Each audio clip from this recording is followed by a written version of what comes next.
Kids, good evening. It's Mr. Tom. It's my final try at our sixth of the seven deadly sins.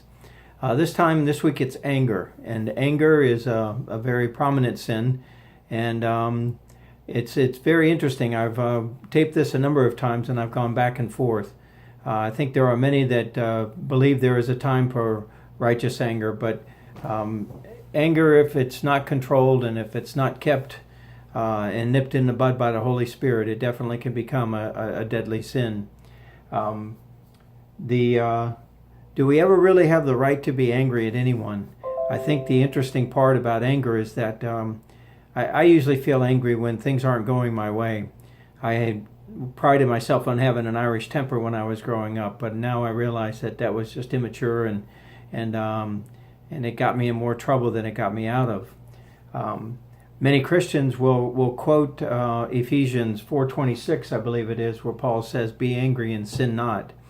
And I think it's written in the context that it's expected that you will at times get angry, and there are times when it is appropriate to be angry, but you have to be very careful because that anger and your emotions can lead you to say things that you often times would not have said.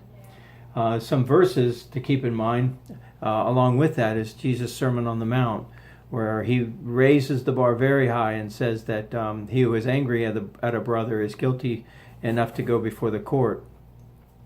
So some other verses in Proverbs, he who is slow to anger is better than the mighty, and he who rules his spirit than he who captures a city. And the anger of man does not achieve the righteousness of God.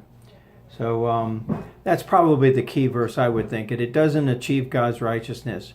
If we look at the 33 years of Jesus' life, we can say that the only time in the scriptures that we saw him angry, it was righteous anger, and it was anger against the money changers, and he was very, very angry against the Pharisees and all that because of the way they had treated the believers and all.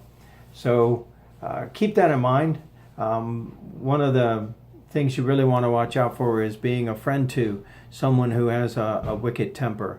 And this is something that I've noticed in my career that distinguishes people in a negative tone, and they get a reputation for that, and people are afraid of them.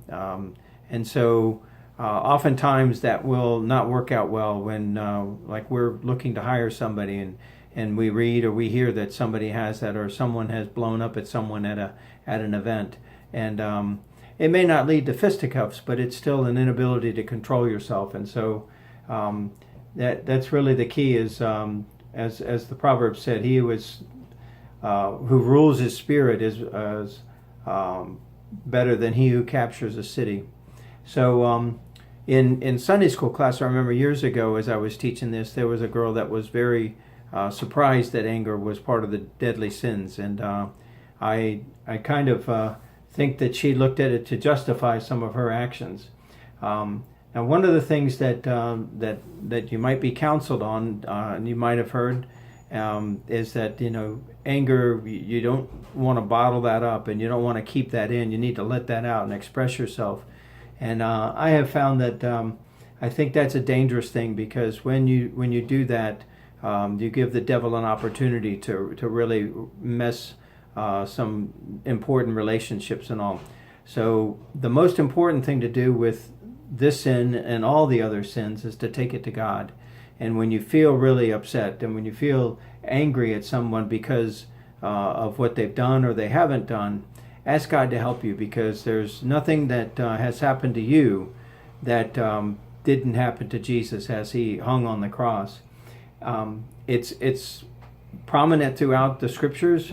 Even the first family had to deal with it, as Cain rose up and slew Abel because he was envious of him and he was angry with his brother, and that had never happened before, and so that must have been just incredibly dark and especially difficult for Adam and Eve to have to deal with that. So the other thing to keep in mind is just the practical side of things.